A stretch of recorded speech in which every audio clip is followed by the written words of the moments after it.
Silipin natin ang mga mainit na kaganapan sa mundo ng palakasan sa ulat ni Paulo Salamatin.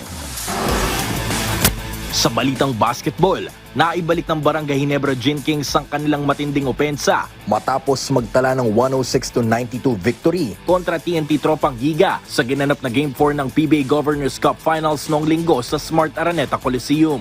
Nanguna para sa Gin Kings ang kanilang import na si Justin Brownlee na kumamada ng kabuang 34 points sa loob ng kanyang 11 out of 16 field goals, 3 out of 4 shooting sa 3-point range at 2 out of 4 attempts naman sa 4-point line. Maliban kay Brownlee, malaking bagay rin ang ginampanan ni Stephen Holt, Maverick Ahanmisi at Japet Aguilar sa pagkapanalo ng kanilang koponan na nakapag-ambag ng tig-18 puntos sa Game 4 upang tuluyang itabla ang serye kontra TNT sa tigalawang panalo. Sa TNT naman, hindi naging sapat ang naitalang puntos ng kanilang import na si Rondae Hollis Jefferson na 28 points at best scoring game ni Calvin Oftana na 26 points. Magaganap naman ang Game 5 ng Banggaang Ginebra TNT sa darating na Miyerkules alas 7:30 ng gabi sa Smart Araneta Coliseum.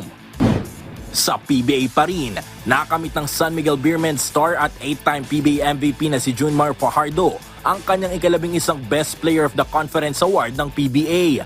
Sa kabila ng pagiging pangalawa sa players' votes, si Fajardo ang pinakamaraming puntos na nalikom sa statistical points at media votes na may kabuang 989 points. Nahigitan ni Fajardo sina Japet Aguilar ng Ginebra na may 664 points, Gin Kings star Scottie Thompson na may 465 points, Northport forward Arvin Tolentino sa kanyang 421 points, habang sina Robert Bolek at CJ Perez naman ay nakalikom lamang ng 401 at 366 points. Ganito rin ang naging sitwasyon ni TNT import Hollis Jefferson na sa kabila ng pagiging pangalawa sa players' votes, siya pa rin ang itinanghal na best import ng liga ngayong komporensya na nakalikom ng mahigit 1,000 puntos, habang pumangalawa naman ang nanguna sa players' votes na si Brownlee na nakalikom lamang ng kabuang 947 points.